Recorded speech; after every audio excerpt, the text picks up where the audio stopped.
Se declara abierta esta sesión solemne de la Academia Puertorriqueña de Jurisprudencia y Legislación.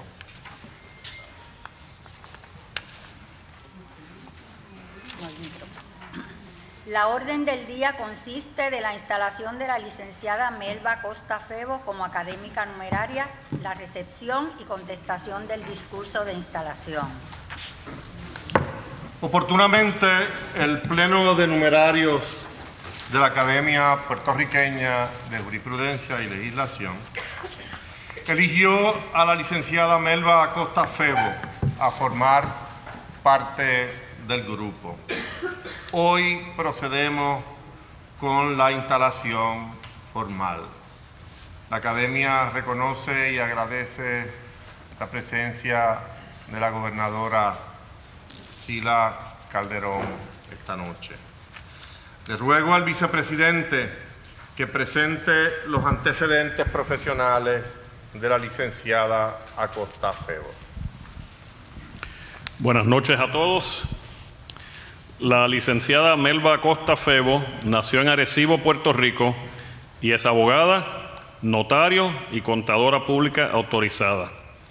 Posee un bachillerato en Administración de Empresas con concentración en Contabilidad de la Escuela de Administración de Empresas de la Universidad de Puerto Rico, magna cum laude, una maestría en Administración de Empresas de Harvard Graduate School of Business Administration y un Juris Doctor de la Escuela de Derecho de la Universidad de Puerto Rico, magna cum laude también, donde también fue editora de su revista jurídica.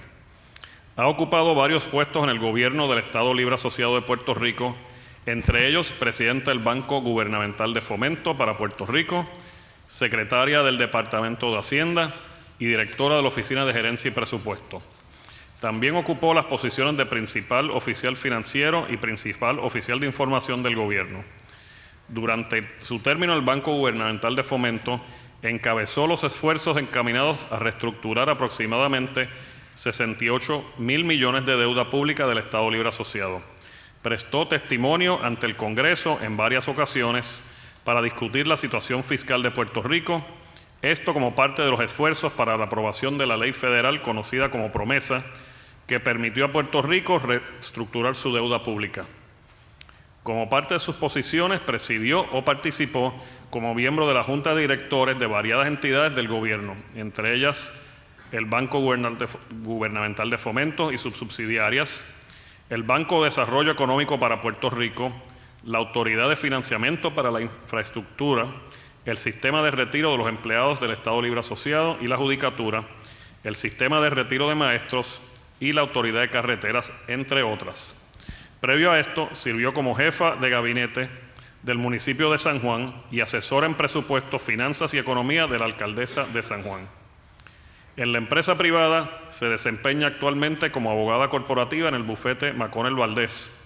Anteriormente se desempeñó como vicepresidenta ejecutiva, principal oficial de operaciones, principal oficial de riesgo y principal oficial de finanzas de una compañía financiera matriz con subsidiarias bancarias, hipotecarias, de inversiones y de seguros. También laboró como consultora de contribuciones en la firma Pricewaterhouse. La licenciada Costa Febo es directora independiente del Federal Home Loan Bank de Nueva York y sus comités de riesgo, auditoría y vivienda, y pertenece a las juntas de directores del Museo de Arte de Puerto Rico, donde actualmente es tesorera y previamente presidenta, de la Fundación Luis Muñoz Marín, del Hospital de la Concepción en San Germán y del Instituto de Libertad Económica anteriormente. Anteriormente fue miembro de la Junta de Directores de Fondos Unidos, donde presidió el Comité de Auditoría y es miembro fundadora del capítulo de Puerto Rico del Club Español e Iberoamericano de Arbitraje. Muchas gracias. Con esta instalación, la Academia incorpora a su cuerpo de numerarios a otra jurista que al momento de constituirse esta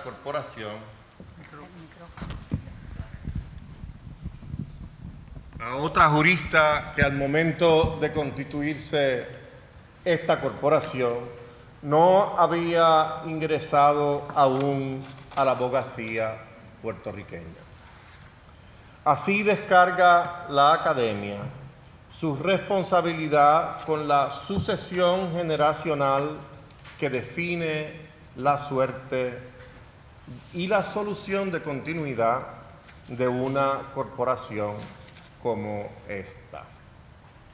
Ese relevo de generaciones sorprende a la academia en medio de proyectos importantes para el país en áreas de singular importancia.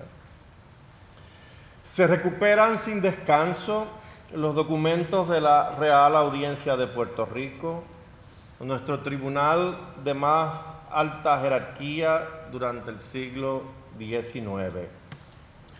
Acabamos de publicar los discursos disponibles de los presidentes de esa corte, que describen con admirable precisión el estado de la administración de la justicia durante esos años.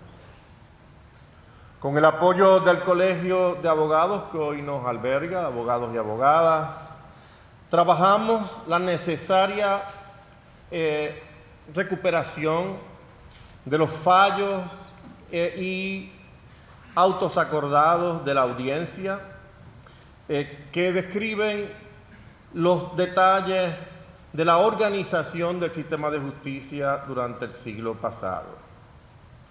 También trabajamos con el siglo XX. Las propias actas de la Cámara de Delegados, desaparecidas, comienzan a estar disponibles para el estudio y consulta de nuestra comunidad. Próximamente publicaremos las del bienio 12 a 14 y también la doctrina jurídica básica del país, que nos ha dado con tirar al olvido, anda en vías de hacerse disponible, con la edición de trabajos de Muñoz Morales, Jacinto Texidor y Alcalá del Olmo, Rafael Martínez Álvarez, Santos Amadeo, entre muchos otros. La recuperación de estos trabajos, los de la audiencia y los de la doctrina, no responde de manera alguna a que la academia mantenga vocaciones de anticuaria. Son, ante el contrario, obras de muchas vigencias, constituyen las bases de nuestro pensamiento actual en muchos campos. Van de la par con trabajos enfocados en el desarrollo de importantes campos de nuestra legislación, en penal, corporaciones, pagos y garantías, derecho internacional privado, mercantil, tasas de interés, por mencionar solo algunas. Porque la renovación del derecho del país es médula en los compromisos de la academia. De hecho, ante la Asamblea Legislativa se encuentran proyectos académicos dirigidos a poner al día nuestro derecho arbitral, el registro de gravámenes fiscales federales, y se someterán muy próximamente enmiendas a las reglas de evidencia y ajustes importantes a nuestro derecho conflictual. De eso tratan actos como el de esta noche. La incorporación de juristas como la licenciada Acosta Febo al cuerpo de numerarios de la corporación no es, por lo más, un reconocimiento a la impresionante hoja de servicios que ella exhibe. Sabemos que a ella ni a ninguno le llamaría la atención de reunirse con ese ánimo, sino que es la reunión de esta noche una forma de marcar su compromiso con contribuir sin recompensa desde la plataforma académica a un mejor derecho para nuestro país. Ruego a los presentes ponerse de pie para proceder con la investidura de la licenciada Acosta Febo.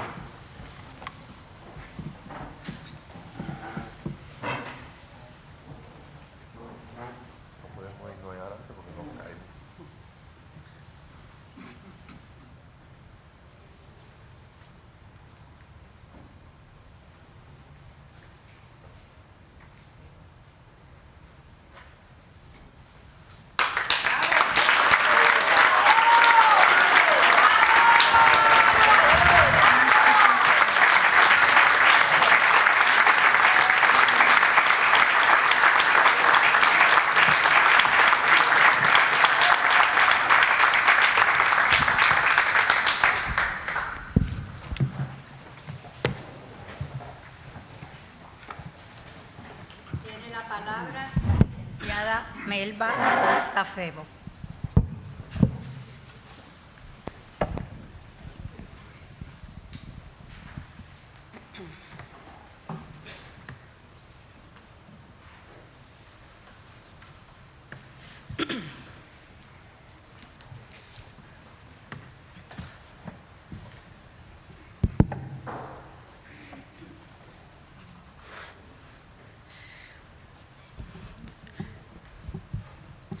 Muy buenas noches, señor presidente y compañeros académicos y académicas de número. Mi saludo a las personas que me acompañan esta noche, muy especialmente a la gobernadora Calderón, a mi familia, mi hermana, mi hermano y su familia, queridos amigos y amigas, pasados compañeros de trabajo de diversos momentos, todos los cuales me honran con su presencia esta noche. Al cuerpo de académicos y académicas de número de la Academia de Jurisprudencia y Legislación y a su señor presidente, el querido amigo Antonio García Padilla, le expreso mi más profundo agradecimiento por el honor que me confirieron al invitarme a formar parte de esta importante institución. Acepto con mucha humildad esta invitación y me comprometo a laborar con la Academia para adelantar los loables objetivos de esta. Procedo a comenzar mi presentación el día de hoy, que he titulado El preámbulo a promesa, los eventos que culminaron en la quiebra municipal más grande de los Estados Unidos. Solamente hago un comentario que hay una serie de eventos que yo voy a estar relatando, que es importante que, ¿verdad?, se sepa que esto es el trabajo de un grupo de personas que estuvimos en una administración, no solamente de una persona, y obviamente el grupo liderado por el gobernador García Padilla.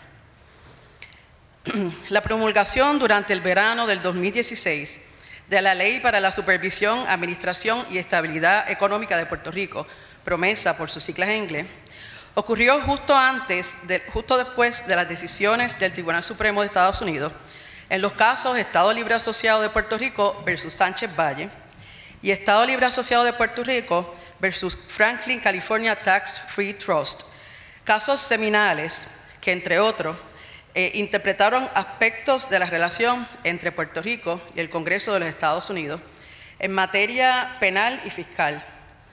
Esto como antesala a la llegada de un nuevo régimen en gestión de las finanzas del gobierno.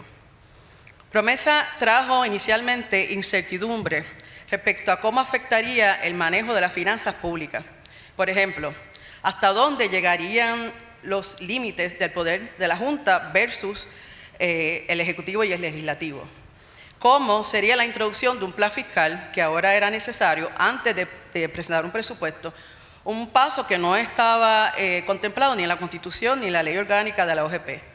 ¿Qué prioridad se le daría a cada tipo de deuda según emitida y emitidas por las diversas entidades gubernamentales durante la reestructuración de la deuda? O sea, los bonos garantizados por el ELA versus aquellos que tenían el IBU.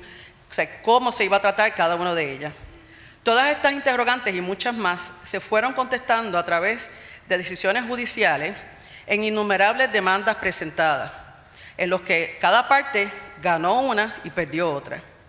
No debemos olvidar que la última palabra en cuanto a las controversias y en cuanto a la reestructuración de la deuda la tiene la jueza Taylor Swain, jueza nombrada directamente por el juez presidente del Tribunal Supremo de los Estados Unidos, obviamente sujeta al proceso de apelación federal.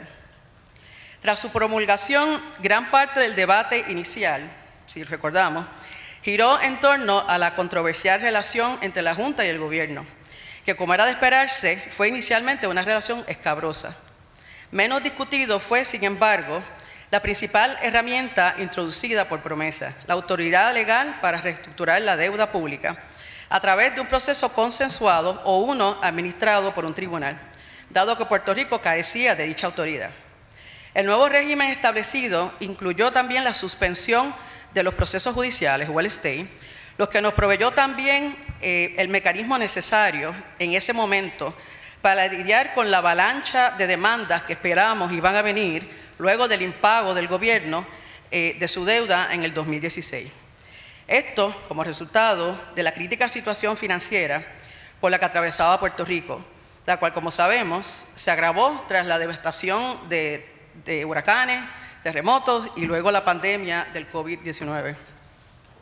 Al día de hoy, bajo promesa, el gobierno ya ha reestructurado la deuda de la mayoría de sus numerosos emisores, entre ellos COFINA, el BGF, los bonos de obligación general o los GOs, por sus siglas en inglés, la AEP, el sistema de retiros de empleados del ELA, la Autoridad de Carretera, así como otras deudas garantizadas por el ELA. Aproximadamente el 88% del total de la deuda ya ha sido reestructurada. A esta fecha está pendiente la Autoridad de Energía Eléctrica con 8.3 billones y PRICO.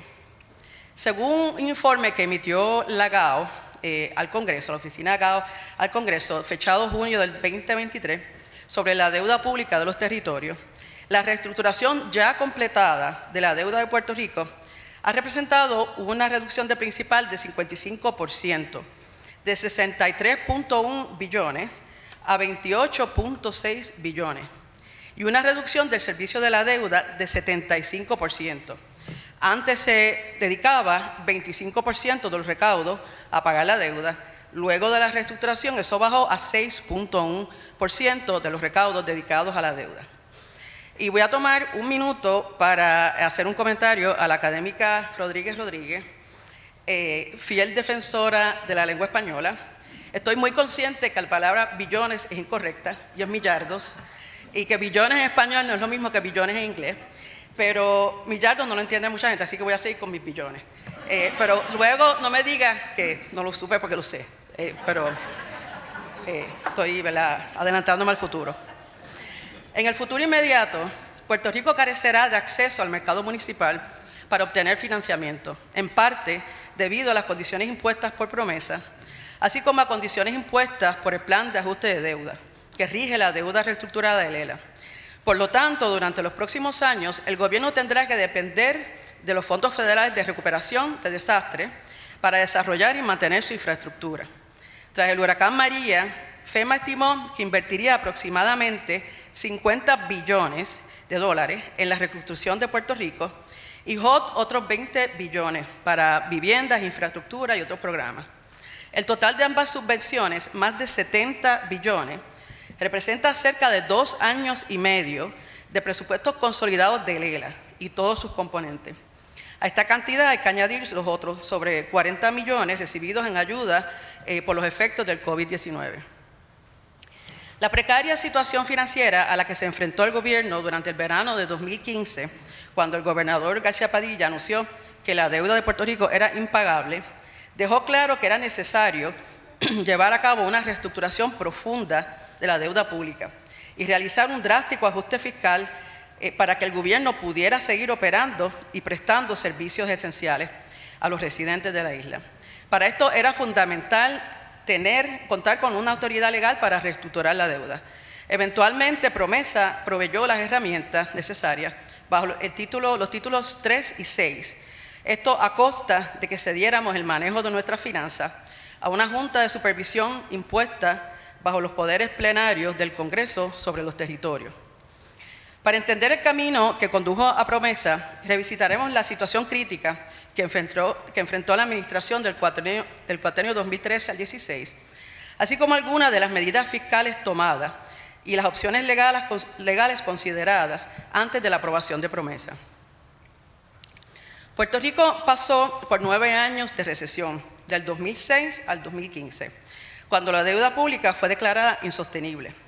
Cuando miramos las estadísticas del Producto Nacional Bruto de Puerto Rico, GNP, por sus siglas en inglés, estas muestran tasas de crecimiento que comienzan a descender en el 2006, entrando a terreno negativo del 2007 al 2011, con unas leves mejorías del 12 al 14 por unos fondos federales que llegaron, conocidos como los fondos ARRA. Luego vemos una caída profunda del 2015 al 18, llegando a un negativo 4.4%. En el 2018, obviamente, fue parte de los huracanes María e Irma que impactaron ese año fiscal. En el 2019, el GNP crece un 1.8% por los fondos federales que llegan debido a los desastres, para luego disminuir de nuevo bruscamente a un 3.2% negativo en 2020 debido a la pandemia del COVID-19. Por definición, la economía entró en recesión en el cuarto trimestre del 2006. Mientras tanto, la emigración de más de 130,000 residentes de Puerto Rico luego de los huracanes y el descenso de la tasa de crecimiento de la población exacerbaron aún más el deterioro económico. Antes de la recesión del 2006, hubo una serie de eventos que fueron sentando las bases económicas negativas de lo que ocurrió. Estos eventos estuvieron asociados con el sector público, la industria manufacturera y la bancaria, entre otros. Las elecciones del 2004, como recordamos, dieron lugar a un gobierno dividido o compartido, y como era de esperarse, se produjeron fuertes desacuerdos entre el Ejecutivo y el Legislativo, la mayoría relacionados con asuntos presupuestarios y fiscales, entre otros la aprobación de un nuevo impuesto sobre las ventas. Para finales del año 2006, las diferencias culminaron en la decisión del gobernador Acevedo Vilá de cerrar el gobierno por falta de recursos. Aunque el cierre solo duró 2 semanas, tuvo un efecto significativo sobre la percepción de Puerto Rico en los mercados y llevó a la agencia acreditadora Moody's Investor Services, o Moody's, a degradar la clasificación de los bonos de obligación general del ELA y de algunos otros bonos de asignación especial. En el año 2006 fue también el último año de la eliminación progresiva de la sección 936 del Código de Rentas Internas. El incentivo fiscal federal que desde el 1976 atrajo a la isla a importantes compañías farmacéuticas, fabricantes de dispositivos médicos y otras compañías manufactureras estadounidenses que establecieron subsidiarias en la isla. Como resultado, Puerto Rico desarrolló un importante sector manufacturero con un considerable número de puestos de trabajo en el sector, más también puestos de trabajo en otros sectores que daban servicio a estas empresas. Los críticos de la 936 tildaron la misma como un subsidio corporativo, denunciándola como un mecanismo para que las grandes empresas eludieran el pago de impuestos federales.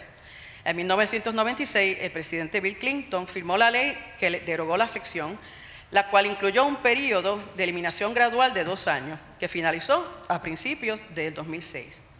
Como consecuencia, muchas compañías cerraron sus operaciones en la isla, mientras que otras se trasladaron a países con costos laborales más bajos. Otras compañías se quedaron en Puerto Rico, se reestructuraron para convertirse en corporaciones foráneas controladas, o CFC, lo que les permitía, y les permite, pues todavía están aquí, beneficiarse de ciertas ventajas contributivas mientras evitaran repatriar los ingresos a los Estados Unidos. El efecto de la derogación de la 936 ha sido objeto de debate. Algunos consideran que su derogación fue el principal motor de la crisis fiscal en Puerto Rico, mientras que otros sostienen que el efecto no fue tan significativo. Pero el hecho de que Puerto Rico perdió más de la mitad de sus puestos de trabajo en el sector manufacturero, reduciéndose los puestos de 180,000 en el 1993 a unos 70,000 en el 2018, no fue por casualidad que 2006 marcó el comienzo de la profunda recesión que llevó a Puerto Rico a declararse en quiebra 11 años después. Después de 2006, no solo la economía de Puerto Rico se contrajo casi todos los años, sino que la tasa de desempleo llegó a un 12%, mientras que la participación en la fuerza laboral se redujo a menos de la mitad de la población. Por otro lado, los años 2005 a 2010 trajeron dificultades en el sector bancario. En 2005, 3 bancos anunciaron que tendrían que remitir sus estados financieros debido a errores de valoración relacionados con ventas de carteras de préstamos hipotecarios, lo cual más tarde resultaron ser errores en la aplicación del concepto legal y contable conocido como true sale. Las remisiones de los estados financieros provocaron grandes pérdidas, demandas judiciales y medidas punitivas por parte de los reguladores bancarios y de valores. Más tarde, el sector bancario encaró nuevos retos. Del 2007 al 2006, mientras en Estados Unidos se enfrentó a la crisis de las hipotecas de alto riesgo o subprime, en Puerto Rico los valores de la propiedad inmueble habían caído y las colaterales que aseguraban los grandes préstamos de construcción perdieron valor, lo que obligó a los bancos a establecer enormes reservas para pérdidas por préstamos con problemas o non-performing, que en muchos casos fueron tirados a pérdida, afectando negativamente los límites de capital de las instituciones bancarias. La combinación de estos factores llevó a la Corporación Federal, al FDIC, en el 2010, a cerrar 3 bancos cuando sus índices de capital declinaron. Estos bancos fueron absorbidos por otros 3 bancos de Puerto Rico en transacciones asistidas por la FDIC. Las quiebras bancarias constituyeron otra sacudida a nuestra economía. En noviembre del 2008, la nueva administración del gobernador Fortuño tomó las riendas del gobierno en medio de la continua crisis financiera. Se adoptaron medidas para reducir gastos, aumentar recaudos y emitir nueva deuda. La Asamblea Legislativa declaró un estado de emergencia fiscal, autorizando al gobierno a tomar medidas extremas que incluyeron el despido de empleados públicos y la emisión de nueva deuda, en algunos casos incurriendo en financiamiento deficitario para ayudar a mantener al gobierno operando. Por ejemplo, algunas emisiones de bonos COFINA se emitieron para reforzar los recaudos del gobierno y pagar gastos operacionales.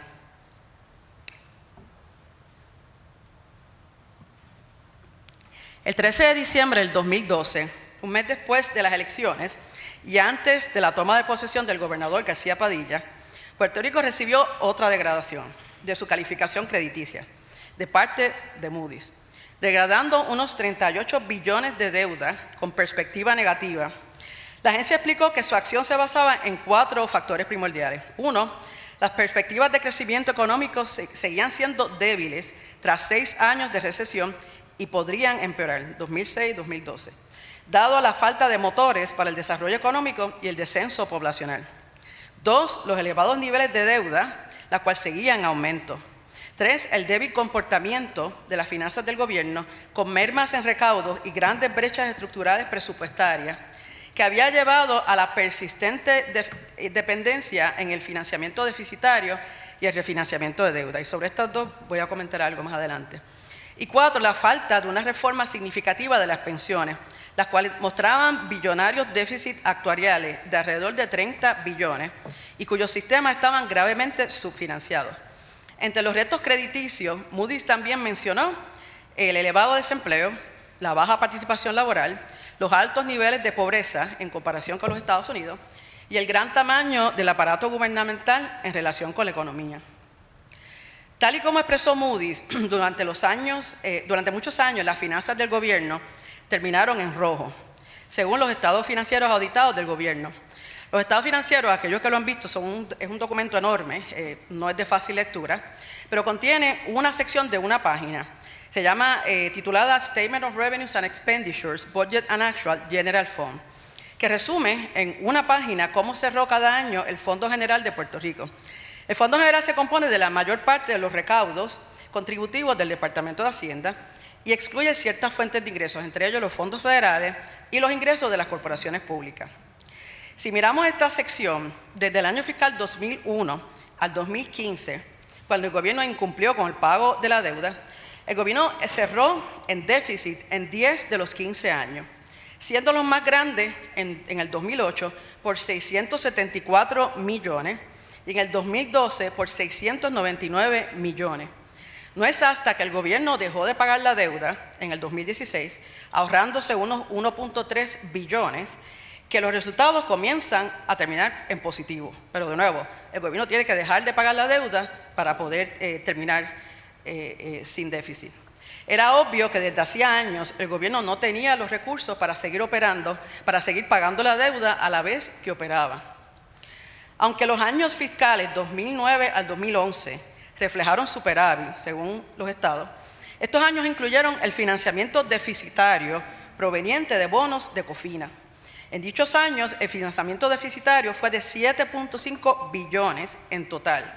Si eliminamos esas asignaciones, esos 3 años, los resultados financieros hubieran mostrado déficits iguales o mayores a los años anteriores. Durante los años fiscales del 2009 al 2013 se emitieron aproximadamente 9.1 billones de bonos COFINA, una deuda a largo plazo, 30 años, en su mayoría utilizada para financiar los gastos operacionales anuales del gobierno, o sea, pagar la luz, el agua de ese año con una deuda de 30 años. Además, en el año fiscal 2012-2013, el BGF reflejaba una cartera de préstamos a entidades gubernamentales por alrededor de 9.6 billones, que habían sido otorgados a lo largo de los años por las administraciones todas las administraciones de los partidos, en algunos casos también para cubrir déficits operacionales, entre ellos la CES, la tarjeta de salud, y la autoridad de carretera. Entre el 2006 y 2014, la deuda pública aumentó de 43.5 billones a 72.3 billones, un aumento de 64%. Además de la dependencia en el financiamiento deficitario, la falta de recursos llevó al gobierno a recurrir en la práctica anual de refinanciamiento de la deuda para reducir el servicio anual de la misma. Esa práctica fue utilizada por las administraciones de los dos partidos principales y fue conocida por los banqueros como scoop and toss. Consistía en reducir el servicio de la deuda, del pago de la deuda anual, refinanciando parte de esta con nuevas emisiones, sustituyendo la deuda antigua por deuda nueva y alargando el vencimiento de esta. Por eso era scoop and toss it to the future, o sea, se alargaba el vencimiento. Esta práctica es beneficiosa, por ejemplo, si deuda con tasas de interés altas se sustituyen por deuda con tasas de interés más bajas. El problema surge cuando la práctica se hace necesaria cada año para configurar y balancear el presupuesto según nuestra Constitución.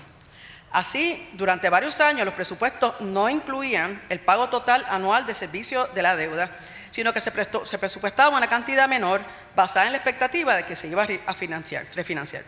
Por ejemplo, en el año 2012, el pago de la deuda pagadera del Fondo General fue de 1.167 millones. Se suponía que el presupuesto tuviera esa cantidad. Pero el presupuesto incluyó solo una asignación de 328 millones o un 28%. Para compensar la diferencia se refinanciaron 839 millones o un 72%. O sea, también desde hacía años Puerto Rico ya no estaba pagando su deuda, sino refinanciando la misma año tras año. El refinanciamiento de la deuda fue utilizado a lo largo de los años hasta que Puerto Rico perdió el acceso a los mercados municipales. Entonces la práctica se hizo insostenible y el gobierno tenía que presupuestar el total del servicio de la deuda, aproximadamente 3.4 billones para el 2015, para todos los emisores. El gobierno simplemente no tenía fondos suficientes para operar y pagar el servicio de la deuda. Y les voy a dar un ejemplo para que un poco entiendan de qué se trata esto. En una ocasión yo estoy en D.C. trabajando, negociando una deuda de los 70 de la construcción de la Laguna Cerrillo, una deuda de 300 millones que subió a 600 con todos los intereses y recargos y que el Tesoro decidió empezar a cobrar de fondos federales de nosotros, empezando la administración. Ya nos habían congelado alrededor de 100 millones de fondos federales título 1, que es lo que se usa para pagar a los maestros. Estaba en ese proceso cuando recibo una llamada de la tesorera de Hacienda para decirme que el pago de la nómina, que era la próxima semana, la nómina del gobierno mensual era alrededor de 450 millones y además de eso habían 100 millones más entre pago de seguro social y otra serie de cosas, así que era alrededor de 550 mensual. Cada 2 semanas, 275. Pues me llama la tesorera para decirme que el pago de la nómina era la semana que viene y faltaban 100 y pico de millones de dólares y que en la proyección de cash no estaba entrando eso. Así que con una semana no era mucho lo que se podía hacer, fuera de pedirle el dinero a la ABF, que tampoco estaba en condiciones.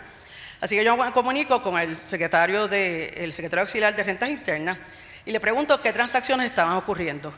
Había una transacción con una farmacéutica de una deuda que aparentemente tenía, no recuerdo bien, que iba a traer precisamente 100 y pico de millones. No se había cerrado por algo que el municipio estaba pidiendo, algo relativo al municipio. Así que yo levanté el teléfono y llamé al Chief Tax Officer de la farmacéutica, que yo trabajé con él en un verano cuando hice mi MBA en esa farmacéutica, y le pedí que me enviara el dinero adelantado y que yo me iba a comprometer a que íbamos a cerrar ese closing lo más pronto posible. Así que lo cerramos en 2 semanas, pero tuvieron la generosidad de mandarnos el dinero adelantado. Siempre nos iban a mandar el dinero, pero realmente lo necesitábamos. Así que así era como estábamos viviendo, o sea, de semana a semana, de mes a mes. Como ustedes saben, el secretario Zaragoza estaba aguantando los reintegros también por tratar de manejar el cash flow que teníamos.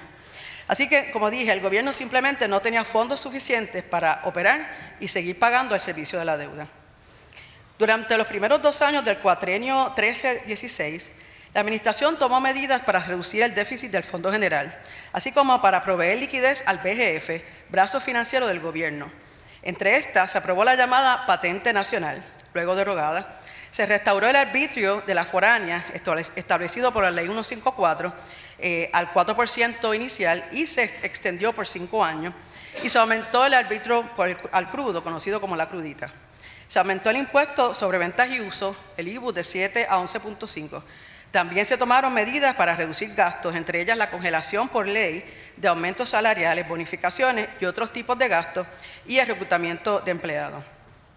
A pesar de estas severas medidas, debido a la debilidad económica, los años fiscales seguían cerrando en déficit, en contra de lo que dice la Constitución de Puerto Rico, que exige presupuestos balanceados. Sin embargo, como señalamos en el pasado, algunos presupuestos se balanceaban con el financiamiento deficitario y el refinanciamiento de deuda. El golpe decisivo, como comenté, llega con la pérdida de acceso al mercado, que cerró de golpe y porrata la puerta para continuar con estas prácticas para balancear el presupuesto. Desde principios del 2013, la Administración mantuvo constantes reuniones con las principales agencias acreditadoras, Moody's, Standard & Poor's y Fitch Ratings, para informarles de las medidas financieras que se estaban implantando. Mesas redondas y conferencias telefónicas con estas entidades eran constantes. Yo solía viajar a Nueva York para reunirme con las agencias y luego volaba a Washington, D.C. para reunirme con un grupo de funcionarios del Departamento del Tesoro Federal que supervisaban los asuntos de Puerto Rico para mantenerlos informados de las iniciativas que estábamos tomando. Más tarde, algunos de estos funcionarios fueron fundamentales en abogar por la aprobación de Promesa. El 26 de agosto del 2013, la revista Barron's publicó un artículo de portada sobre las finanzas de Puerto Rico que perjudicó nuestros esfuerzos para estabilizar las finanzas públicas. El artículo exponía la situación fiscal de Puerto Rico, el alto nivel de deuda, la débil economía, y advertía que la deuda estaba en manos mayormente de entidades e inversionistas conservadores, como fondos mutuos, fondos de pensiones e individuos. El artículo de Barron cambió totalmente la forma de ver la deuda de Puerto Rico en el mercado de bonos municipales. Esto a pesar que no tenía ninguna información distinta al informe que Moody's sacó en el diciembre del 2012. Durante los meses siguientes, el interés por la deuda y las finanzas de Puerto Rico era la orden del día. Las preguntas más frecuentes de los bonistas se referían a las opciones de Puerto Rico. Si el ELA no pudiera pagar su deuda, ¿qué remedios como deudor insolvente podría utilizar, ya que no tenía acceso al capítulo 9 del Código de Quiebra? Por otro lado, dado que Puerto Rico no era un país soberano, el Fondo Monetario Internacional, por sus siglas en inglés, IMF por sus siglas en inglés, no podía ayudarlo como ha hecho en muchos otros países. ¿Quién entonces podría ayudar a Puerto Rico si fuera necesario, facilitando un rescate financiero o algún tipo de financiamiento de emergencia? ¿Lo haría el Congreso? Durante ese tiempo, David Chafee, que era el presidente de la Junta, y yo estábamos constantemente reuniéndonos con bonistas, tratando de dar algún tipo de calma, pero todas esas preguntas que ellos hacían no tenían contestación a ninguna de ellas. Durante el año 2013, el gobierno planificó entrar al mercado municipal de bonos para mejorar su liquidez. En ese momento, con dificultad, el gobierno estaba pagando su servicio de deuda completo. Sin embargo, antes de acudir al mercado, la Junta de Directores del BGF solicitó a sus asesores que determinaran si la deuda del gobierno era sostenible. En aquel momento, la conclusión fue que la deuda del ELA era sostenible, pero se plantearon dudas sobre la deuda de las corporaciones públicas. El gobierno tenía que lograr que las corporaciones públicas, como la Autoridad de Energía Eléctrica, fueran independientes y autosuficientes y dejar de subsidiar sus operaciones deficitarias. Esta necesidad de independizar las corporaciones públicas llevó finalmente a la legislación conocida como la quiebra criolla, promulgada localmente para darle a Puerto Rico un régimen de quiebra local en el que se pudiera acoger, bajo el que se pudiera acoger a la quiebra, dado que el capítulo 9 del Código de Quiebra Federal no era aplicable a Puerto Rico, esto como resultado de una oscura enmienda introducida en el 1984, que al día de hoy nadie nos ha podido decir por qué se insertó esa enmienda.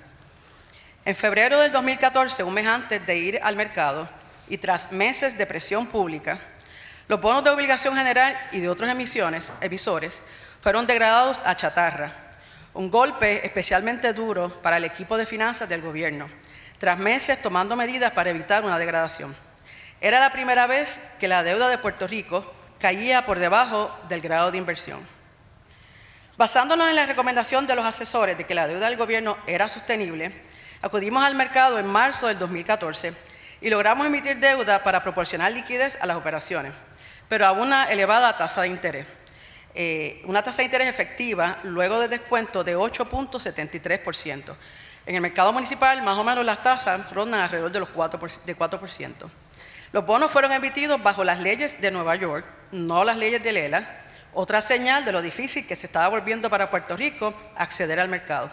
Los factores de riesgo presentados en la declaración oficial o el official statement por primera vez eran sumamente negativos, dando claras indicaciones de la frágil realidad fiscal. Teniendo en cuenta todo lo anterior, los compradores fueron empresas conocidas como fondos de cobertura o hedge funds, que invierten en emisiones arriesgadas de alto riesgo, incluidos los bonos chatarra. No hubo ninguna mutual fund ni ningún plan de pensión, ninguno de esos invirtieron por el riesgo que conllevaba esa deuda. Durante este tiempo, funcionarios del Departamento del Tesoro, incluyendo el entonces secretario Jack Lew, se reunían frecuentemente con funcionarios del gobierno y con la legislatura para entender mejor nuestra situación fiscal. Como mencioné, los funcionarios del gobierno fueron instrumentales en la promoción de Promesa, particularmente en asistir a los miembros del Congreso a entender la situación fiscal de Puerto Rico, que nunca fue fácil que la entendieran. Asimismo, el gobierno mantuvo una comunicación constante con funcionarios de la Reserva Federal. En varias ocasiones indagamos con la Reserva si ésta pudiera proporcionar liquidez mediante una opción de financiamiento menos onerosa que la que ofrecía el mercado. Tanto la Reserva como el Tesoro sostuvieron que sin autorización del Congreso no era posible tal ayuda. Sin embargo, varios economistas y exfuncionarios de la Reserva opinaban que la Reserva sí disponía de los mecanismos necesarios para proporcionar liquidez a Puerto Rico. También se solicitó a los funcionarios del Tesoro que consideraran la posibilidad de garantizar la deuda de Puerto Rico para reducir la tasa de interés a través de un programa conocido como el Exchange Stabilization Fund. Este programa trata asuntos fiscales relacionados con los diversos tipos de moneda en países extranjeros, pero se había utilizado en el pasado para tratar asuntos domésticos de Estados Unidos, por lo que había un precedente. Sin embargo, no fue posible persuadir al Tesoro de que el programa podía aplicarse a Puerto Rico, a pesar de nosotros tener opiniones legales en contrario. Tanto la Reserva como el Tesoro veían el asistir a Puerto Rico como un problema político, con el cual no querían inmiscuirse. Sin la aprobación del Congreso, ambos se negaron a ayudar a Puerto Rico, a pesar de que entendemos que había mecanismos financieros disponibles. Un ejemplo, de nuevo, de una situación que pasó al respecto, íbamos a tener una reunión con el secretario del Tesoro un jueves, el gobernador García Padilla y yo, y nos llama un oficial de la Reserva con quien habíamos estado hablando y nos pide que fuéramos enseguida a Washington, que él tenía que hablar con nosotros antes de la reunión con Jack Lew. Así que nos montamos en un avión, llegamos y nos dice que la solución que había encontrado el Tesoro y la Reserva era que iban a depositar en el BGF una cantidad considerable de dinero, no sé cuántos billones, pero una cantidad considerable para darnos liquidez. Era un depósito, no era una ayuda, no era un rescate, era un depósito, y que eventualmente ese depósito pues lo iban a retirar, pero nos iban a dejar por un tiempo. Así que el gobernador y yo regresamos sumamente contentos porque finalmente alguien nos iba a ayudar. Volvemos a Washington a los 2 días, la reunión con el secretario. Nos pidió la persona de Reserva que no trajéramos esto en la reunión, que el secretario Lew nos los iba a comentar, y era un acuerdo entre el secretario Lew y el presidente de la Reserva, Bill Dudley. Nos regresamos a Puerto Rico, luego volvemos a Washington, tenemos la reunión con el secretario Lew, la reunión se acaba y él nunca trajo el tema del depósito. El gobernador brinca y le dice, ¿y qué pasa con el depósito? El secretario Lew obviamente negó que supiera nada y se acabó la reunión. Al salir yo llamo al oficial de la Reserva y le comento lo que pasó. Él estaba sorprendido porque ese era el acuerdo de los 2 oficiales antes de la reunión. Aparentemente algún abogado del Tesoro le recomendó que no hiciera eso, de nuevo, Puerto Rico es un problema político, y retiraron, pero él nunca se comunicó con el presidente de la Reserva y nunca nos enteramos. O sea que estábamos entre los dos y era como la papa caliente y realmente ninguno de ellos quería ayudarnos sin intervención del Congreso. En el verano del 2014, la Autoridad de Energía Eléctrica no disponía de los fondos para repagar su línea de combustible de alrededor de 700 millones. Esta línea de crédito, concedida por un consorcio de bancos, se renovaba anualmente, Pero a pesar de en el pasado se renovaba anualmente, pero a pesar de los múltiples intentos para renovarla, los bancos exigieron el pago. Ellos insistieron en que fuera el BGF quien asumiera el pago, lo que era incompatible con la necesidad, como les mencioné, de independizar las corporaciones públicas, y el BGF tampoco estaba en condición de asumirlo. Esto fue lo que motivó a la promulgación del proyecto de ley conocido como la quiebra criolla, que autorizó a las corporaciones públicas a acogerse a un régimen de quiebra local. La quiebra criolla incluía un capítulo que autorizaba a llegar a acuerdos por consenso con los acreedores, y si esto fracasaba, otro capítulo autorizaba al gobierno a presentar el procedimiento de quiebra ante los tribunales. Promesa tomó de la quiebra criolla esos dos capítulos, en parte porque algunos de los abogados que trabajaron con esta redacción también ayudaron con la redacción de Promesa. Aunque la Autoridad de Energía Eléctrica nunca se acogió a las disposiciones de la quiebra criolla, se iniciaron negociaciones con los bonistas que duraron casi 2 años. Se llegó a un acuerdo voluntario en marzo del 2016, que no fue aprobado por la Junta de Supervisión Fiscal más adelante. Como sabemos, un grupo de tenedores de bonos impugnó la constitucionalidad de la quiebra criolla, y el 13 de junio de 2016, el Tribunal Supremo de los Estados Unidos determinó que la ley era inconstitucional porque el campo estaba ocupado por el Código de Quiebra Federal. Esto, aunque bajo el mismo, Puerto Rico no podía acogerse a la quiebra. La decisión del Supremo fue emitida 2 semanas antes de que se aprobara Promesa. Dado eso, era muy poco probable que el Tribunal Supremo confirmara la validez de un régimen de quiebra local cuando era conocimiento público que el Congreso estaba elaborando una solución para dotar a Puerto Rico del régimen de quiebra. Promesa demostró finalmente ser mucho más expansiva y útil que la quiebra criolla y que el capítulo 9 del Código de Quiebra.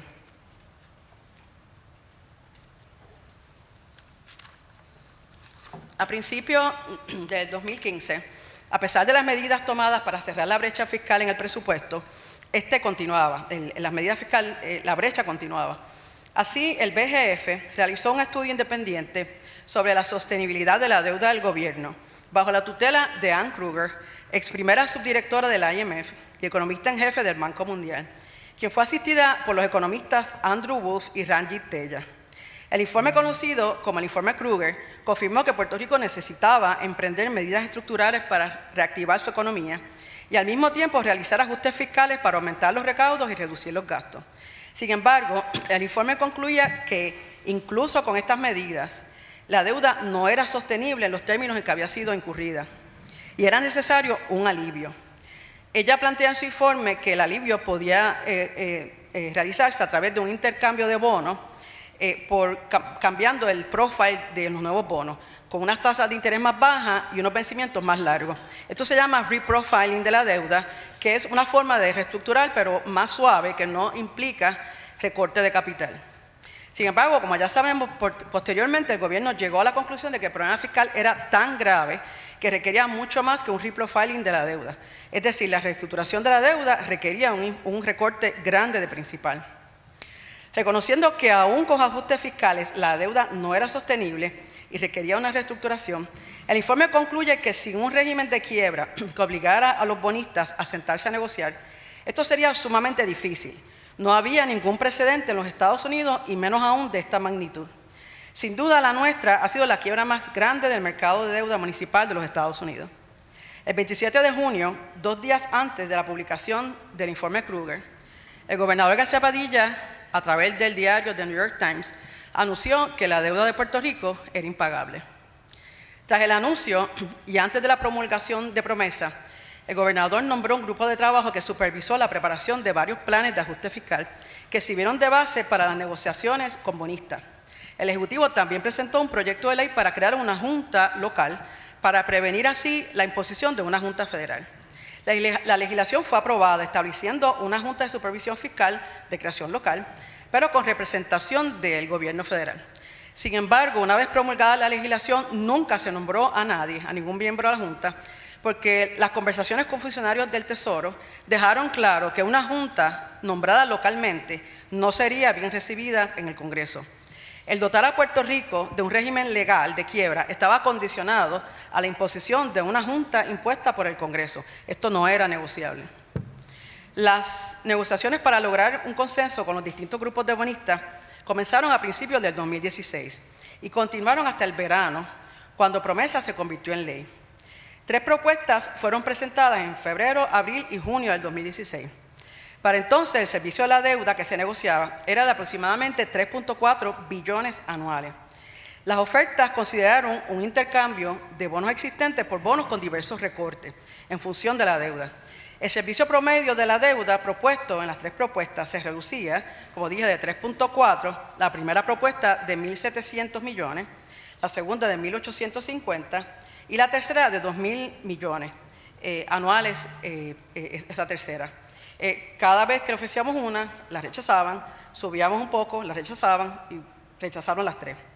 Los tenedores de bonos recibían nuevos instrumentos de deuda por un porcentaje de principal y el recorte de principal se recibiría como un bono de crecimiento que solo se pagaría si se cumplen determinadas condiciones de crecimiento y recaudo. Esto se parece mucho al Contingent Valuation Instrument que aprobó el gobierno como parte de la reestructuración de la deuda. Es más o menos el mismo instrumento.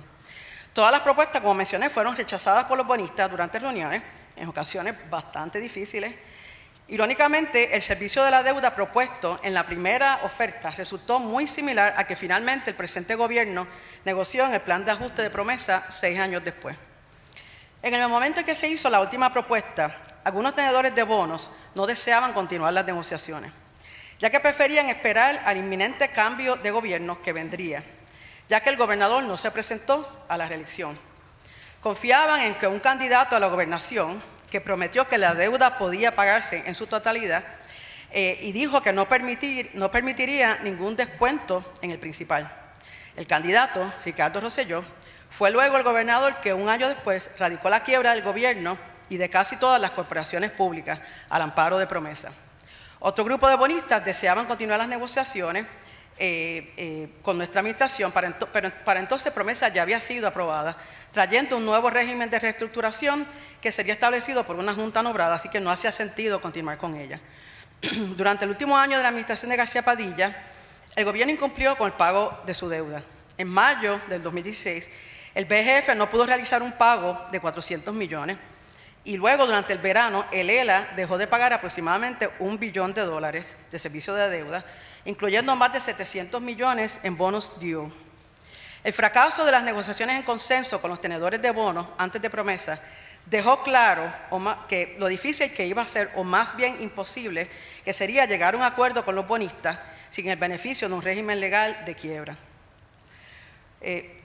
Sin un procedimiento legal de quiebra, la deuda simplemente no podía resolverse. Durante esta época crítica, el entonces comisionado Pierluisi radicó legislación para extender el capítulo 9 del Código de Quiebra Federal a la isla. Como mencionamos, este era aplicable a Puerto Rico hasta que en el 84 una enmienda eliminó la aplicabilidad. Tras un examen, llegamos a la conclusión de que la ampliación del capítulo 9 a Puerto Rico, aunque era un avance positivo, no representaba una solución. El capítulo 9 permite a las ciudades y corporaciones públicas declararse en quiebra, pero no a los estados ni a los territorios. Por tanto, el capítulo 9 no resolvía los problemas de Puerto Rico, no proporcionaba el alivio que era necesario. Tras varias audiencias en el Congreso, se llevaron a cabo discusiones sobre la posibilidad de dotar a Puerto Rico de una herramienta más amplia. El mecanismo se le llamó en ese momento Big Chapter 9, en virtud de la cual se permitiría la reestructuración de la deuda del ELA. Aunque inicialmente la idea tuvo una acogida positiva, hubo reticencia en el Congreso a aprobar algo que se consideraba como una ventaja a Puerto Rico por encima de los estados. En este contexto se ideó un régimen de quiebra aplicarle a los territorios nada más, dando esto al concepto que desarrollaron llamado el Territorial Chapter 9, que es lo que finalmente fue Promesa. La creciente presión sobre el Congreso, especialmente por parte de los bonistas, empujó a la imposición de la Junta de Supervisión sobre el gobierno. Aunque el concepto fue combatido por el gobernador, yo estuve en reuniones con fuertes discusiones, este era el precio a pagar para recibir la autoridad legal para reestructurar la deuda, clave para estabilizar las finanzas del gobierno. Antes de la aprobación de Promesa, estudiamos las medidas de supervisión fiscal que se habían utilizado en el pasado sobre entes públicos para entender qué nos podían imponer. Estas se organizan en 2 categorías. La primera, medidas impuestas a unidades gubernamentales por una entidad soberana que tiene autoridad última sobre esta, Dichas medidas casi siempre se combinan con la creación de una autoridad que posee facultades de supervisión, que es la Junta de Supervisión, para abordar la situación fiscal por la que atraviesa la unidad gubernamental controlada. Ejemplo de esto son las juntas de supervisión de las ciudades de Nueva York, Filadelfia, Chicago, Miami, Washington, D.C. y Detroit. La segunda categoría de medidas de supervisión se refiere a los entes soberanos que aceptan voluntariamente someterse a un programa a supervisión como parte de los programas de ajuste fiscal y paquete de apoyo del IMF. Para aceptar la asistencia financiera del IMF, los entes soberanos se comprometen a adoptar medidas específicas, como aumentos en recaudo y reducción de gastos, aceptar criterios de desempeños y a someterse a una estrecha supervisión por parte del IMF durante la vigencia del programa. Puerto Rico, por no ser soberano, no podía solicitar asistencia al IMF, a pesar de que también se trató. Dado la condición de territorio de ELA, se hacía difícil encontrar un precedente análogo dentro de las categorías de Junta Fiscal. El ELA no es un municipio de un Estado, ni posee la soberanía de un Estado, por lo que quizás la mejor analogía era la Junta de Supervisión impuesta por el Congreso sobre una de sus posesiones, Washington, D.C. En el 95, el Congreso aprobó legislación para imponer una Junta de Supervisión sobre D.C. para eliminar los déficits presupuestarios y la escasez de liquidez.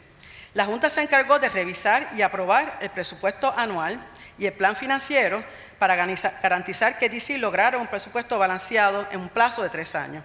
La ley también facultaba a la Junta a hacer amplias recomendaciones de política pública y aplicarlas si no eran adoptadas por D.C. Permitía a la Junta emitir bonos y tomar prestado del Tesoro. Cualquier desviación del plan fiscal podía dar lugar a que el Tesoro retuviera los pagos anuales de los programas federales. En septiembre del 2001, la Junta de D.C. concluyó sus actividades tras lograr 4 presupuestos balanceados consecutivos, parecido a lo que solicita Promesa. Las juntas de supervisión fiscal a veces pueden solamente encargarse de solicitar información y proveer funciones de asesoramiento o supervisión, o pueden encargarse de la gestión fiscal y de la deuda, desplazando las funciones ejecutivas y legislativas. El nivel de supervisión suele ser proporcional a la emergencia fiscal. Dado esto, el alcance de los poderes de la autoridad de la Junta va de débil a fuerte. Una Junta débil es aquella que solamente posee poderes de asesoría, supervisión, la capacidad de revisar y asesorar sobre finanzas, operaciones, hacer recomendaciones no vinculantes. Una autoridad de supervisión fuerte puede poseer todos los poderes anteriores y además está facultada para detener desembolsos o asignaciones, vetar promulgación de leyes, rechazar contratos, prohibir préstamos, desplazar a la administración de departamentos gubernamentales, recaudar impuestos. Las juntas de supervisión en los Estados Unidos van desde juntas con autoridad débil, como la de Miami, autoridad media, como las impuestas a Nueva York, Filadelfia, Chicago y Detroit, y autoridad fuerte, como la que se impuso a D.C. La Junta de Supervisión impuesta a Puerto Rico se sitúa, como la impuesta a D.C., hacia las características de una Junta de autoridad fuerte. Nuestra Junta no posee meros poderes consultivos, sino fuertes poderes sobre las finanzas, recaudos y gastos, al igual que hacer recomendaciones vinculantes al Ejecutivo, detener desembolsos o apropiaciones, vetar leyes, rechazar contratos y prohibir financiamiento. Pero todos estos poderes tienen que utilizarse dentro de los parámetros de un plan fiscal aprobado y en todos los casos siempre dándole la oportunidad al gobernador y a la legislatura de actuar primero. Como era de esperarse, el proceso de aprobación de Promesa no fue sencillo y estuvo sujeto a las presiones de grupos de bonistas para insertar lenguaje que beneficiara su posición. Tras mucho debate y ciertos intentos de descarrilar su aprobación, Promesa fue promulgada por el presidente Obama el 30 de junio del 2016. Promesa otorgó a Puerto Rico la capacidad legal de reestructurar la deuda a cambio de entregar el control del gobierno a una junta de personas del sector privado seleccionadas por miembros del Congreso y el presidente de los Estados Unidos. La ley, aunque ciertamente tiene sus virtudes, también tuvo muchísimos problemas de ejecución, muchos de los cuales hemos visto a lo largo de los sobre 7 años transcurridos desde la promulgación. Como parte de la implantación, el gobierno, la Junta, los tenedores de bonos y otras partes interesadas presentaron múltiples demandas. Una de ellas, la más polémica, fue la demanda de los GIOs contra Cofina, donde los GIOs decían que ellos tenían prioridad porque era deuda garantizada del ELA, mientras que Cofina decía que no, que los GIOs era unsecured, no estaba asegurada, porque no tenía una fuente de ingreso fija como es Cofina con el IBU. Nuestras negociaciones con estos grupos fueron bien difíciles. En una ocasión estaban todos en un salón y tuvimos literalmente que separarlos por cómo iba subiendo el tono de la discusión. Esta demanda fue retirada luego que se llegaron a unos acuerdos. Esto es un solo ejemplo, pero han sido múltiples las complicaciones que surgieron al implantar las disposiciones de reestructuración de la deuda. Voy a terminar ya, solamente quiero hacer un comentario sobre los sistemas de retiro del gobierno. Cuando se promulga Promesa, los sistemas de retiro del gobierno, que cobijan a los empleados públicos, jueces y maestros, estaban prácticamente insolventes. Esto por una combinación de factores, entre ellos, que los planes estaban diseñados para empleados con una expectativa de vida más baja o más corta. Se aprobaron leyes de retiro temprano sin tomar en cuenta la presión que esto causaba en los sistemas, y el gobierno no aportó las cantidades necesarias que tenía que aportar para subsidiar las pensiones. Los planes se convirtieron en llamados planes viejos, donde había más personas retiradas utilizando los fondos del sistema y menos personas trabajando aportando a los mismos. Los sistemas de retiro han sufrido grandes cambios a través de los años para lidiar con estos problemas financieros. Primero, a través de diversa legislación, pasaron de ser planes de beneficio definido a planes de contribución definida, una tendencia que se ha dado en otros estados. Segundo, dado que los sistemas ya no contaban con fondos suficientes para pagar las pensiones, el pago de las pensiones pasó a ser un gasto del Fondo General, al igual que el pago de salarios, conocido como Pay-Go. El tercer cambio fue crear por legislación cuentas separadas para los empleados, estilo 401k, donde sus aportaciones son invertidas. Las cuentas y las inversiones son manejadas por el sector privado. Este esquema eliminó la práctica existente donde los empleados actuales del gobierno aportaban al sistema de retiro, pero esos fondos se mezclaban con todos los fondos del sistema, los cuales eran utilizados para pagar a los retirados. O sea, el empleado actual estaba aportando a las pensiones de los ya retirados, no a su propia pensión. Y esto no es muy distinto a lo que pasa con el Seguro Social. Las cuentas separadas aseguran que la aportación de cada empleado vaya exclusivamente a su cuenta y, por lo tanto, a su futura pensión. Finalmente, el plan de ajuste que redujo la deuda de Lela estableció también el fideicomiso de la Reserva de Pensiones, una entidad independiente creada para fortalecer el sistema de pensiones y garantizar el pago futuro de estas. Siendo independiente, el fideicomiso no está atado a vaivenes políticos de los cambios de gobierno. Las decisiones las toman dos organismos de gobierno, el Consejo y una Junta, que trabajan para implantar los acuerdos de plan de ajuste confirmados por la juez Taylor Swain. Los miembros de estos organismos son seleccionados por diversas partes interesadas, incluidos los pensionados, empleados del gobierno, el gobierno y la Junta de Supervisión. Como parte del plan de ajuste, se acordó que el fideicomiso recibiría sobre 10,000 millones en los próximos 10 años de aportaciones del gobierno, los cuales tienen que invertirse prudentemente por la Junta. Estas aportaciones garantizarían el pago de las pensiones, aun si el gobierno vuelve a tener problemas fiscales. De los 10,000 millones, ya el fideicomiso recibió los primeros 1,400.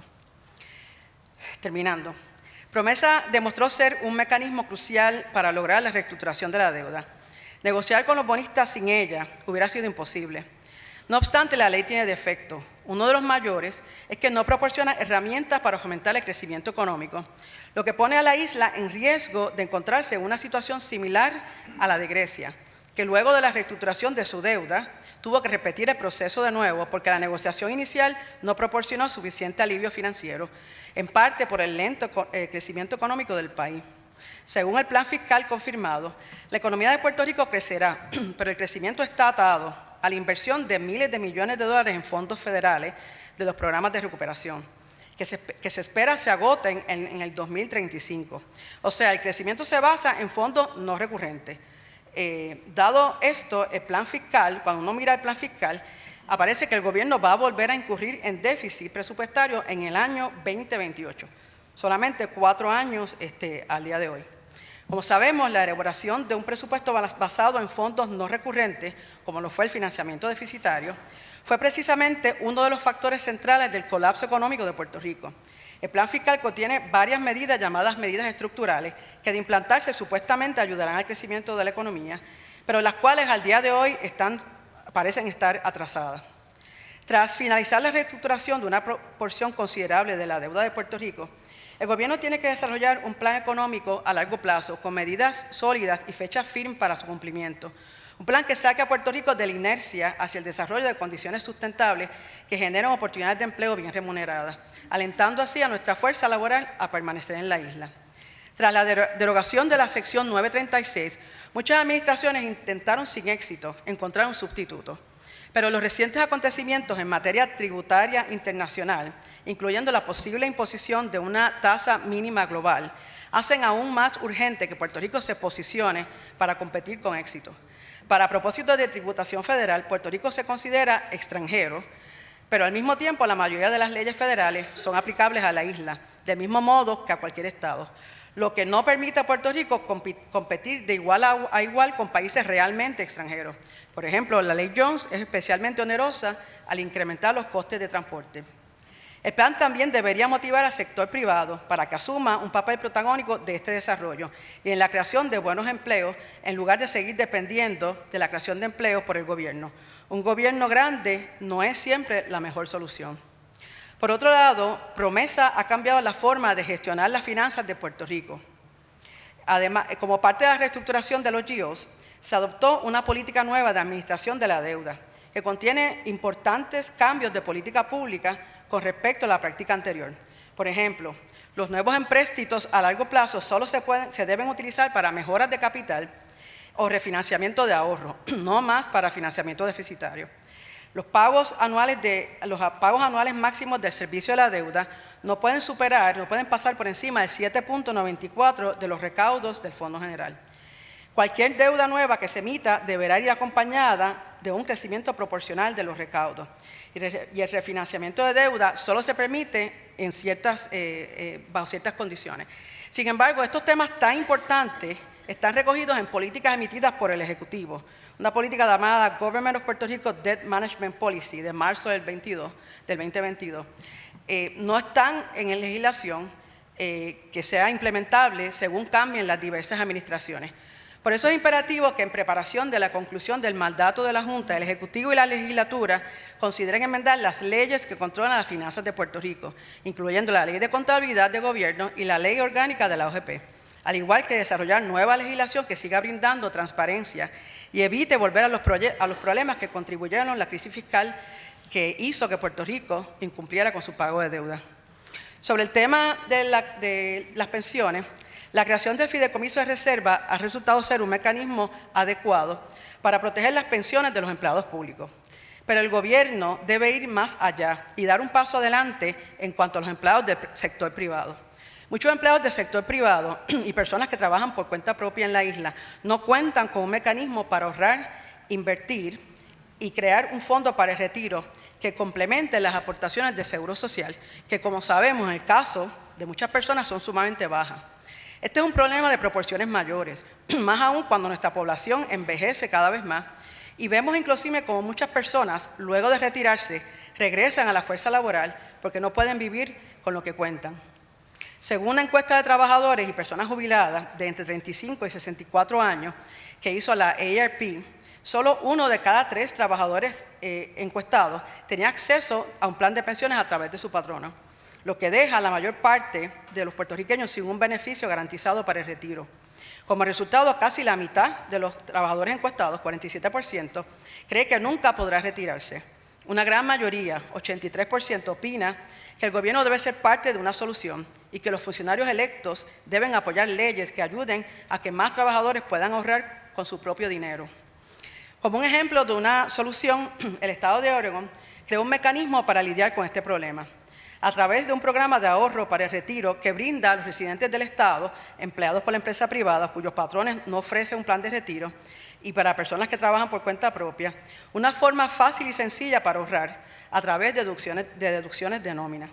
Codificado en la Ley 2950 del 2015, se estableció el programa de retiro Oregon Saves, el cual es administrado por la Junta de la Red de Ahorro, una división del Departamento del Tesoro del Estado.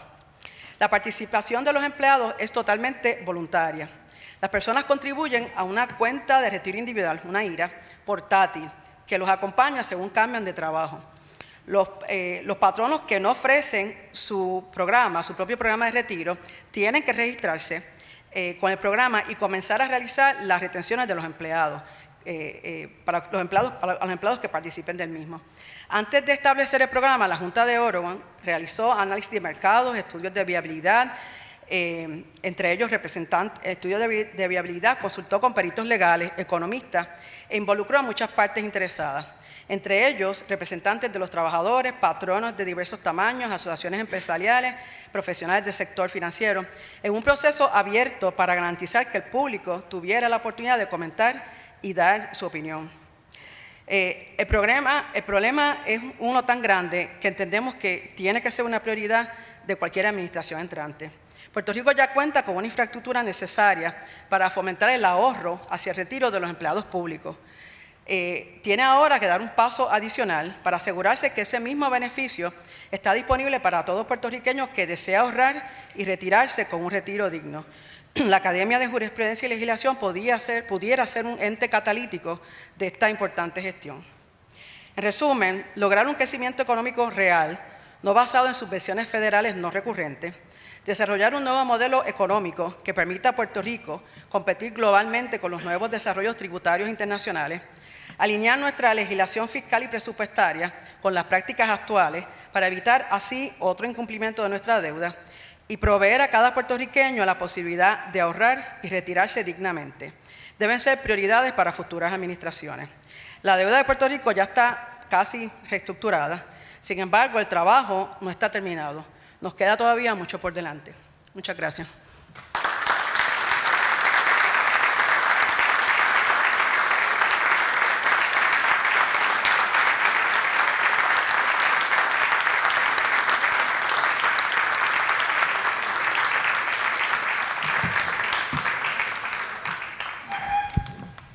Tiene la palabra el numerario Javier Rúa Jovet para la lectura de la contestación del discurso de la licenciada Melba Acosta. Adelante. Buenas noches a todos, todas, gobernadora. Un saludo a la jueza Méndez por su investidura. Felicitaciones. Comencemos. La numeraria Melba Acosta ha compartido su perspectiva sobre los eventos precedentes a la quiebra del gobierno del Estado Libre Asociado y sus instrumentalidades, las diversas respuestas del Estado y las consecuencias de esta quiebra. Y relata uno de los eventos más importantes en la historia fiscal de nuestro país, la promulgación de la Ley Promesa. Esta perspectiva tiene un valor especial. Si todo el mundo es un escenario, Acosta fue mucho más que mera actriz. Como secretaria de Hacienda, como presidenta del Banco Gubernamental de Fomento, fue realmente protagonista de este proceso histórico. Quien relata es testigo ocular. Acosta analiza el estatuto en varios sentidos. Por un lado, Promesa confirió flexibilidad para reestructuración post-impago superior a los disponibles en otras jurisdicciones subestatales y también en las soberanas. Por otro lado, denuncia que la ley omite herramientas reales para el desarrollo económico. Es tema crucial. Era sabido, como lo es sabido hoy, que la pérdida de las 936 dio marcha a la espiral de financiamientos deficitarios para mantener la operación del ELA y sus instrumentalidades. Al concluir, la numeraria propone una serie de acciones dirigidas al desarrollo económico y reformas puntuales a las leyes que controlan las finanzas del país, incluyendo la Ley de Contabilidad, la Ley Orgánica de Gerencia y Presupuesto y las normativas aplicables a pensiones públicas y privadas, reformas que óptimamente deberían estar vigentes en o antes de la salida de la Junta. A modo de respuesta, traigo a colación 2 puntos. Primero, la necesidad de definir con mayor precisión y de diversificar la ideología económica de los grupos políticos puertorriqueños. Y segundo, la necesidad de una mejor cobertura periodística de los temas económicos y fiscales del gobierno. Los 2 puntos que planteo nacen de la misma pregunta. Si nuestra sociedad sufre de algún mal particular que facilitó nuestra caída, más allá de las presiones miopes y populistas que pueden descarrilar a cualquier democracia. Evidentemente, lo ocurrido no tuvo que ver ni con ausencia de autogobierno ni con estatus político, Justamente fueron decisiones políticas en el ejercicio del gobierno propio las que aumentaron la deuda pública de 43.5 millardos, dice billones, pero voy a decir, a 72.3 millardos del 2006 al 2014. Si nuestros líderes hubiesen cumplido las normas sobre responsabilidad fiscal y presupuestos equilibrados que nos autoimpusimos a través de la Constitución, quizás hubiésemos evadido o al menos atenuado la crisis. Un hecho que sí resalta es lo que describiría como ausencia de diversidad ideológica real en la política puertorriqueña. La consigna de los llamados partidos emergentes es contra el bipartidismo. Se condena la hegemonía de los partidos mayoritarios que rutinariamente compiten electoralmente.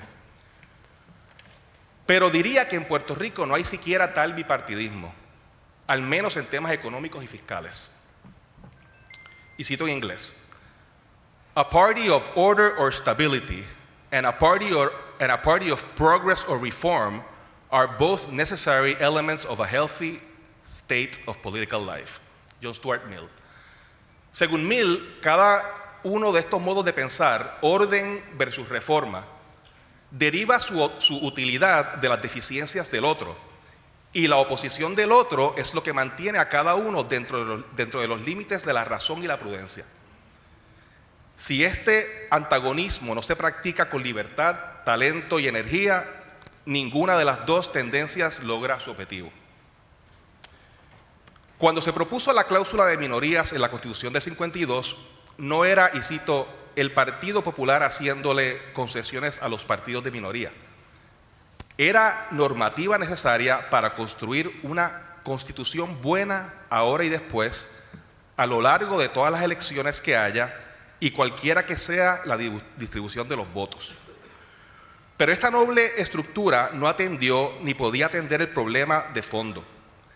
En Puerto Rico puede haber 2 o 3 partidos, hoy ya 5 con los emergentes, pero no hay gran diversidad ideológica que proteger. Y no es pedir un debate entre Friedman o Keynes, es que en nuestro vocabulario político, la palabra ideología y los conceptos izquierda y derecha normalmente no describen posturas fiscales ni económicas, sino primariamente preferencias de estatus que nada tienen que ver con el espectro político. Al no seguir estos lineamientos dialécticos, como ocurre en diferentes intensidades en otras democracias, digamos, laboristas y conservadores en Reino Unido, el PSOE y el PP, en España o en Chile el Partido Nacional versus el Frente Amplio, no sorprende la ausencia de discusión sobre ideología económica en la política del país. Incluso hoy, cuando rápidamente criticamos los errores del pasado y que de vez en cuando mencionamos la importancia de evitar recaída en impagos y quiebra, ningún partido mayoritario hace mención de consecuencia sobre la importancia de la responsabilidad fiscal y presupuestaria futura o cómo asegurar la posjunta. Y aunque entre los llamados emergentes se nota mayor definición en torno a la necesaria tensión, orden versus reforma que plantea Mill, está por verse si esto tendrá algún efecto práctico. En el mejor de los casos, estos extremos de cosmovisión fiscal y económica se enfrentarían ideológicamente en sus plataformas políticas y de ese enfrentamiento un centro democráticamente legítimo tomaría las decisiones políticas pragmáticas para adelantar el mejor interés público. Pero este optimismo suena ingenuo en el mundo de cámaras de eco en redes sociales, donde en lugar de conversaciones o competencia entre ideas, lo que vemos son circuitos cerrados de retroalimentación ideológica y reafirmación de prejuicios. Y esto solo aspecta peor en el nuevo mundo de inteligencia artificial creativa, libre de cualquier regulación.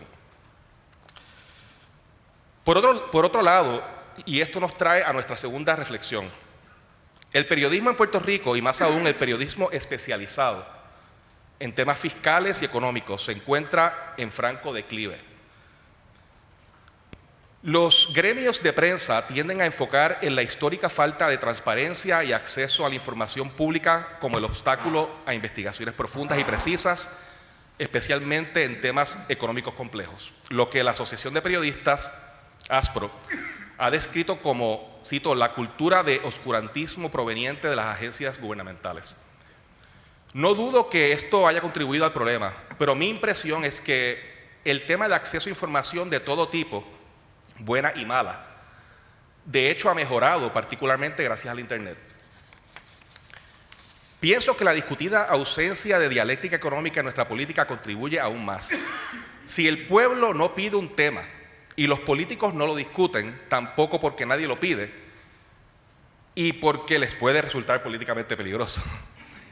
Difícilmente habrá una prensa comercial, escrita o audiovisual, todas dependientes de ventas y ratings, que cubra profundamente un tópico que a pocos le interesa.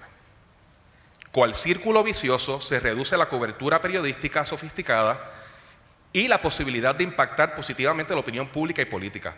Una carrera hacia el fondo por presiones económicas. Una reciente investigación aceptada por la Facultad de Ciencias de la Comunicación de la Universidad Autónoma de Barcelona, basada en una saludable muestra de entrevistas a expertos del panorama mediático local de Puerto Rico y europeo, así como directivos de medios en Puerto Rico, sugiere que el principal desafío que enfrenta la prensa puertorriqueña, escrita, televisiva, radial y vía web, es de carácter económico.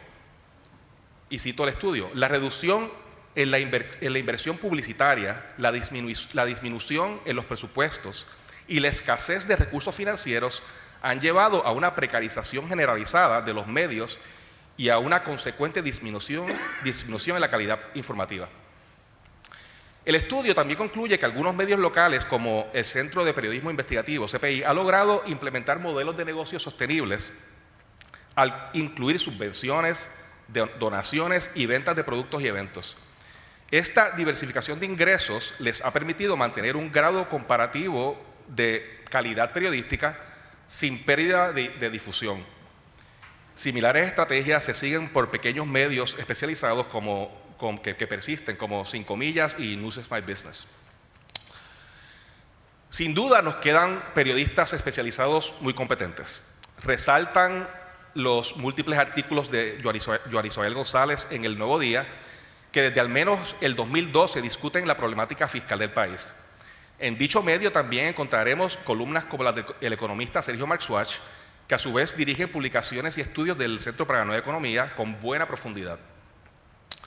Pero El Nuevo Día no solo no es un medio especializado, sino que es un periódico cada vez menos visible y accesible, y a mi juicio también menos relevante.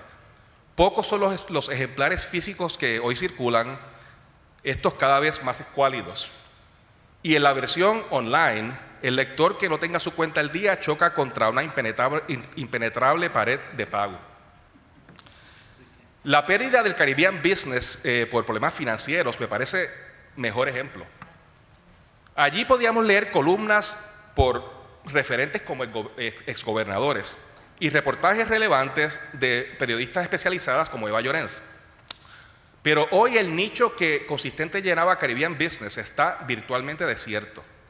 Era semanal y en inglés, lo que limitaba su impacto en el público local, pero era leído por hacedores de política pública aquí e internacionalmente vía Internet. Un pensamiento final: no hay gobierno perfecto. Mi presunción, algunos dirían ingenua, es que todos nuestros gobiernos quieren hacer las cosas de la mejor manera posible. Reclamamos acceso a más y mejor educación, salud, seguridad e infraestructura, y esto es lo que nuestros gobiernos nos prometen cada 4 años. Pero pienso que nuestra sociedad no ha logrado la tensión y los equilibrios ideológicos necesarios entre derechas e izquierdas reales que permitan ese desarrollo de una forma económicamente sostenible. El relato de la estimada numeraria Acosta invita a pensar en toda esta problemática. Gracias.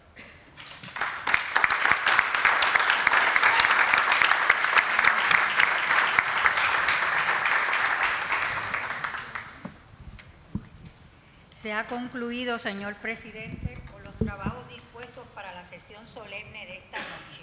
La Academia les invita a un vino de honor. Necesarios trabajos.